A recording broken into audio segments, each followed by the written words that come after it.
Hello, everybody. Welcome to the latest edition of the Coaching Conversation. In this series, we're aiming to help business owners, business leaders, and fellow coaches by sharing our experience and the experience of our guests who've coached people all around the world in all of different sectors and industries that you can imagine. So, very little more to say other than do please now sit back, relax, and enjoy this edition, and look out for a special offer for our loyal audience at the end of the programme. Hello, everybody, and welcome to the latest edition of the Coaching Conversation. And I'm really excited to say that my guest today is Jim Saliba, joining us all the way from San Jose, California. Jim's coaching practice focuses largely, amongst other things, on helping emerging leaders grow and thrive into their new role. So today's subject is how to make success in your new leadership role. Jim, welcome to the Coaching Conversation. Thank you. I'm glad to be here. I'm looking forward to a great conversation today. Thanks, Jim.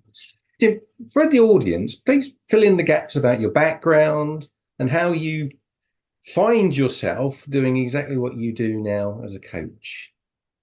I kind of got to coaching in a roundabout way. I started off in tech as a programmer, grew my way up through different companies till I was a VP in this $4 billion software company. I had almost 200 people in my group. Wow. And I really wasn't enjoying it. So I went out consulting, helping other tech companies change and grow and do software development better. At that time, the concept of agile programming was new and coming up. I was a coach for that. That's where I started coaching. But I realized that the big problem wasn't so much the engineers or the boots on the ground. There was always a gap between what leadership thought was happening and what was really happening. So I started focusing on leadership and leadership skills, which brought me to where I am now, coaching leaders to move their organizations in a better way. And I work with new leaders, emerging leaders, as you said, all the way up through the C-suite to help grow their leadership team. So give us a sense of your clients and the challenges that they might be facing. There are, well, a lot. So one big thing is around the director level.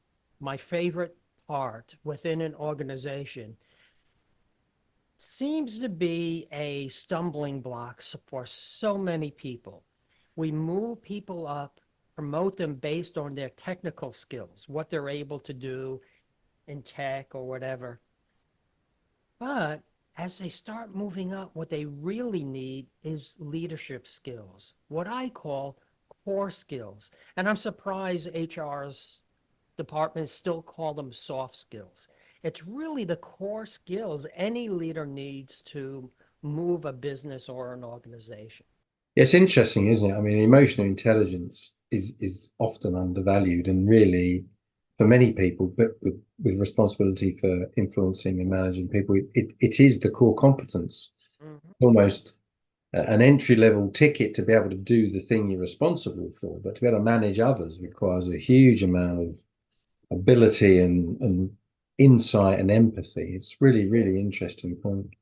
So what sort of challenges, other than the people challenges, do your clients have when they're looking at their teams and developing and growing their teams, or if they're an individual that's emerged into a leadership role? What are the grassroots issues they're really faced with? Well, what I find is many times they are just overwhelmed with the amount of work that has to be done. They have a hard time prioritizing, especially when you have conflicting things going on that want different priorities. And they don't know how to say no, and they don't know how to say yes. But I bring it down to what I call the four fears of leadership. What I look at the bottom thing, the root cause that stops people from moving up is plain fear. And I divide it into four different buckets, what I call the four fears of leadership. The first one is the fear of incompetence, or we often call the imposter syndrome. This is a confidence killer because we constantly question ourselves when we have this fear. We underestimate ourselves, our ability, our intelligence. But the other problem is because of the actions we do, we actually create a culture in our team and our organization below us. In this case, it will be a culture of indecisions. So if you're seeing projects get pushed aside because we're waiting to make a decision, we're going to work on something else, and that gets put on hold and we bounce back and forth, this may be because some leader someplace has this fear. The second one is fear of appearing foolish. This is often fueled by the need of security, need for approval, fear of missing out comes in here. But when we're seeking approval, we're also holding back from sharing any of our new ideas or approaches, which actually creates a culture that limits innovation and creativity because we want to resist change and do the things that we know that works. The third one is fear of failure. That often is fueled by the avoidance of embarrassment or shame. So we're non-committal on things. We push decisions in other places. We push them up to other people or out. We don't want to be held accountability. We want to put that decision to someplace else. So when it doesn't work, we have a finger to point right away from us. That creates a culture of being non-committal. And the last one is fear of appearing vulnerable. That if you ever see Brene Brown's work, this is what she talks about a lot. Um, it's about avoiding rejection. So we often hold back, we wait for perfection. Passive aggressive behavior sometimes comes in here, and we create a culture of mistrust. So our fears not only stop us from being good leaders, it creates bad behavior in our organization. Yeah, absolutely. It feeds on itself, doesn't it? And the more those fears become real for everybody, everybody becomes defensive and on it Mm. goes and on it goes. So, what's a typical client organization for you, Jim? Are they large? Are they small? What would they typically be? I have a big range of clients, sometimes CEO or C-suite of smaller organizations of maybe a few $100 million or smaller down to 20, $25 million. And sometimes I work with large companies like Samsung and Amazon and their middle leaders. Right.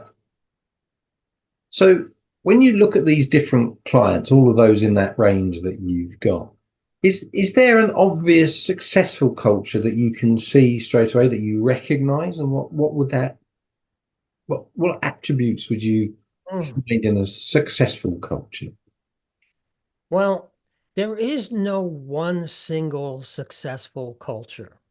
However, if I see a culture within an organization that embraces the fact that we fail now and then and that we can learn from that, I think that is a successful culture. In fact, I always talk to my leaders about experimenting because we don't know what will work and what won't work.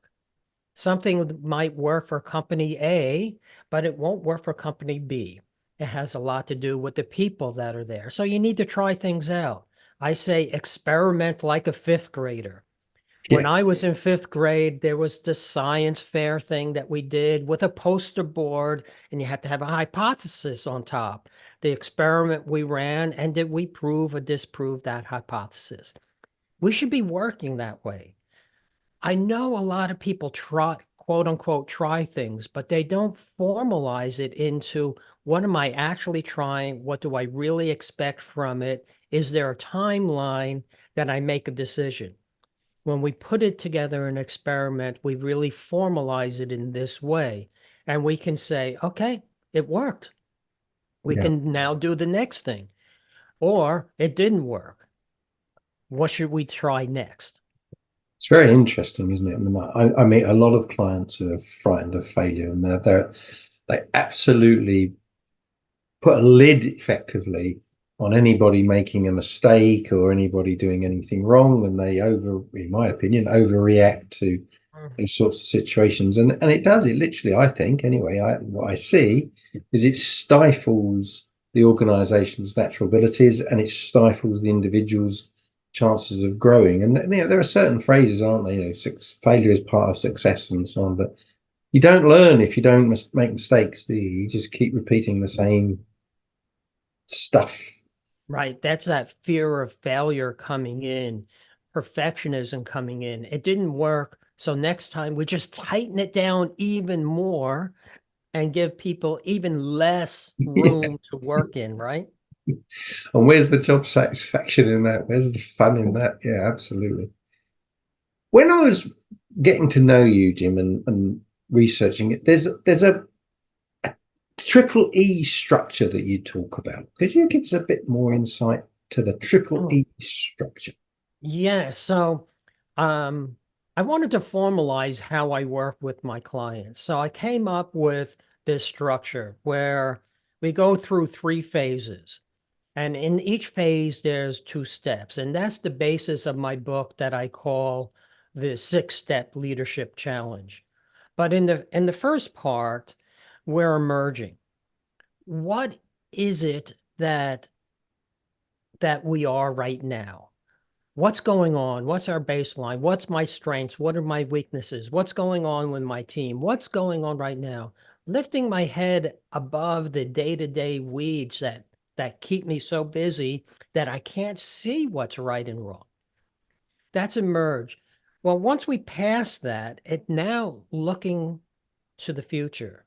And I call this to elevate because we bring ourselves at a 30,000-foot level. What's really going on and where do we want to be 1 year from now, 2 years from now, 3 years now? What's our vision?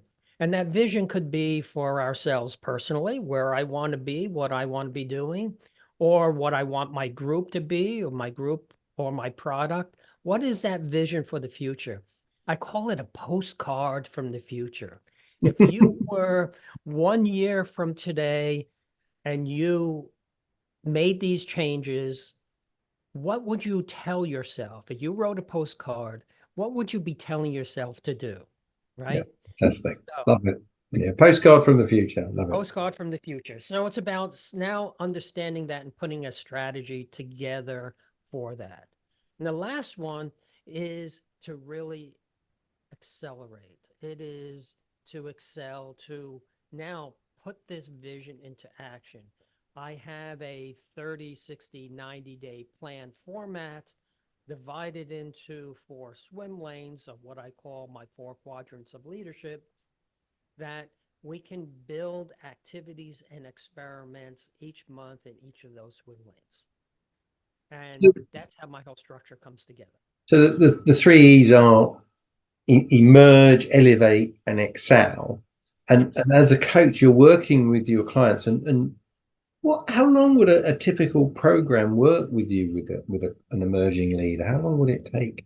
Generally, we start off with a 6 month engagement because we don't really get to help people change behavior in something less than that. As a coach, as many coaches, I get to hold people's feet to the fire a little bit and accountability to what they say that they're going to do. And often there is a gap between what we know we should be doing, what we think we should be doing, and what we actually do. This that fear kind of stops us from moving forward. So sometimes it's stopping, recognizing What is holding us back? Why is it holding us back for us to move forward? And do you work exclusively one to one, or do you work with groups? What's a normal format for you? I actually do both. I do a lot of one-to-one. That's most of my business. But I love working with groups. Groups has a whole different dynamic to it where they actually help each other and build relationships with each other. It could be a group that works together. But I'm starting to do some public groups where different people from different companies come together. And it's interesting because now you're building relationships that support each other for years after I'm out of the picture. It's interesting, isn't it? Teams often bond enormously through shared experience, don't they? If they've all been through, for example, a coaching experience, they acquire a new vocabulary, a new insight to each other. They've all made themselves vulnerable to one another, so they've bonded. It's a really interesting experience to see. When you're working either in a group or indeed one to one, do you find individual personalities, individual profiles that they impact the work that you can do or how you can help somebody? Yes, well, we all have our different styles of leadership, our personalities that come into play. Some of them help us move forward. Some of our some of our things are baggage that hold us back, right? Our self-sabotaging, limiting stories. And that comes from often, I believe, when we were in grade school and your parents wanted you to come back with an A, and if it wasn't an A, right, you were bad. So I think we were, our school system kind of wants us to fit in with each other. So we lose some of our personality, our creativity, Right. right? We lose the drive of where we want to be in the world, and we must achieve. For some people, I guess this is great, but I think for many people it's not.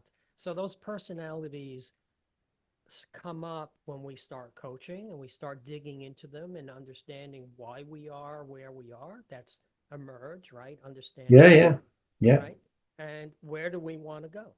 And we try to fill in the gap. When you're working with new leaders, does their length of time in the organization, whether they're brand new or they've been there some time, does that have an impact on how you can help them? Well, I take a different tack depending on where they are. Many times I'm working with a very experienced person, but they're in a brand new job, Right. right? And they're realizing, in fact, I'm working with a great woman right now, and she's realizing she can't do everything herself, right? We had a conversation around she can't be the hero anymore. She can't do everything. She has to put her cape away and start leading people. So we were talking about the movies Incredibles, if you saw that.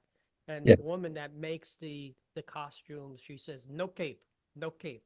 So that's our phrase now, no cape. And do you find also that age or any kind of background format impacts people's ability to emerge and elevate successfully? Um, excuse me.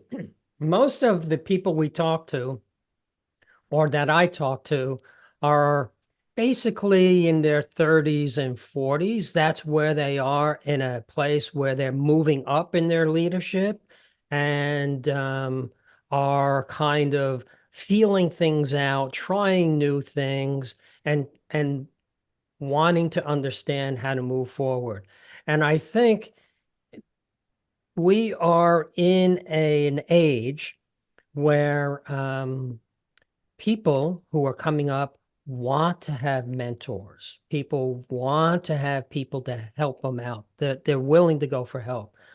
I think in my time, that was less common. We kind of had to feel like, yes, I know what's going on. I can't show that I don't know. We had to have that virtual facade on, right? Yeah. I think things have changed. And the other thing is that I'm doing a lot of looking into is gamification to help bring employees engagement. We're looking at a workplace right now where almost everybody has come up through Nintendo and Xbox and PlayStation, and we understand what it is to have different boards and levels and scores and badges and things like that. How do we bring that to the workplace to make it fun? And I see this for a long time in sales, on the sales side, but less in other places in tech or in accounting or so on. But how can we bring that in? And the other thing that it brings for a leader is not only engagement, but it brings more transparency to what's going on in your team and your organization, Right. and not so much afraid to bring you the bad news because this is part of the game, but it allows a leader to make decisions sooner in the timeline than when people are hiding the bad news until the last minute. So now you can make decisions and change expectations or change direction much earlier. Wow. That's that's quite a challenge, that, Jim. I can see that being really exciting. The ability to do that in any organization, particularly with the younger generation coming through, that's a real skill, a real advantage. Jim, we're coming to the end of this coaching conversation edition. So how can our audience find you? How can they reach out to you if they want to know more? Well, I would say there are two ways. First way, of course, is LinkedIn. I'm on LinkedIn every day. As you found me on LinkedIn, I'm there as James Saliba, my proper first name that mom uses when she's mad at me. And underneath my headline and stuff like that, there's actually a link there that you can create a meeting, a virtual coffee with me. If you want to set up a meeting and just chat, this is not a sales thing. I welcome to your listeners to give me a call and we'll set up a meeting and we'll talk about what their situation is for 30 minutes and I'll give advice. And if you want to engage me after that, that's up to you. This is not a sales call. Excellent. That's great. Once again, thank you, Jim, all the way, or should I say, Jane, all the way from San Jose, California, where it is sunshining and it's not sunshining here in the northwest of England on this winter's day. Jim, thanks very much. Goodbye, everybody. Thanks very much. Thanks for your time. Bye. Bye-bye. So there you have it, the latest edition of the Coaching Conversation. Hope you enjoyed it, hope you found it useful, and I hope it did what it set out to do. As promised at the beginning of the programme, here is a special offer for you, our loyal audience. If you reach out to me at gwiley@sagegreen.com and mention this podcast, we'll make available to you a coaching programme for you and or your team at a 50% discount. So where can you reach us? So it's definitely gwiley@sagegreen.com. You can also reach us at the Executive Mindset at sagegreen.com, and our website is clearly theexecutivemindset.co.uk. If you enjoyed this, do please leave us with a wonderful rating on Google. We'd really appreciate that. So nothing more for me to say now other than see you again soon.